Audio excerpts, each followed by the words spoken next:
श्रीमान बेलगाव ग्राम पंचायत सरपंच महाशय पूज्य गुरुजी गुरुमाबंद मंचासीन अतिथि उपस्थित भद्रमंडली मोर प्रिय सहपाठीगण आज स्वाधीनता दिवस रे मते किछि कहबार सुजोग मिलिथिबारु मु निजको धन्य मने करूछि एवं मोर श्रेणी शिक्षक मते सुजोग देथिबारु मु तांको मते धन्यवाद ज्ञापन करूछि। आज समग्र भारत वर्ष रे आबाल वृद्ध वनिता समस्त हृदय उन्माद उत्साह उल्लास भरि उठिछि कारण आज को 79 वर्ष पूर्वे एही दिन हम मातृभूमि भारत वर्ष स्वाधीनतार प्रथम आस्वादन लाभ करथिला। दीर्घ 2 शताधिक वर्ष धरि इंग्रेज माने आम देश को शासन करथिले। आम देश लोक मानकु किद्रह परि खटाउथिले।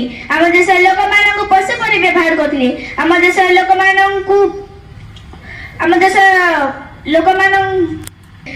मूल्यवान कहनु हीरा एबे भी तांको देश रे रही अछि।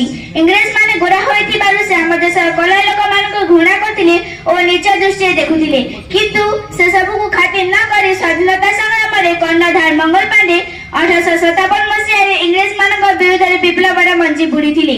परे 1858 मसिया रे झांसी रानी लक्ष्मीबाई और तांडिया टोपे ए विप्लव को आगे नेथिले।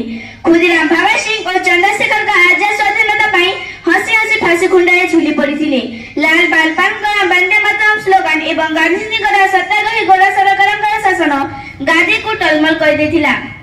आमर प्रिय नेताजी सुभाष चंद्र बोस को स्लोगान मते रक्त जमु तुमको स्वाधीनता देवी तेज भरा कंठरे भारत साहस जीवक नयनानी आम देश को रक्षा करबा पाई आगे आसिले।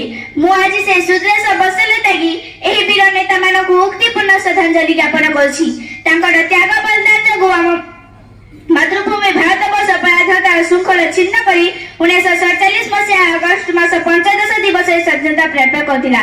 1947 मसिया अगस्त मास 15 दिवस 1947 मसिया अगस्त 15 तारिख आद्यपति हम माने केते दूर अग्रगति करछु। आम देश प्रगति रे की त्रुटि मान रही अछि।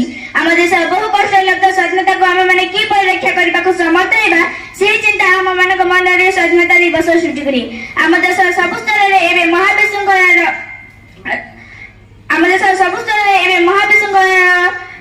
राजत्व लांच अमिच्छा प्रियापित परितोषण आदि दुर्नीत जनित विशृंखला फल आम देश कलुषित होगाकू बसिलानी।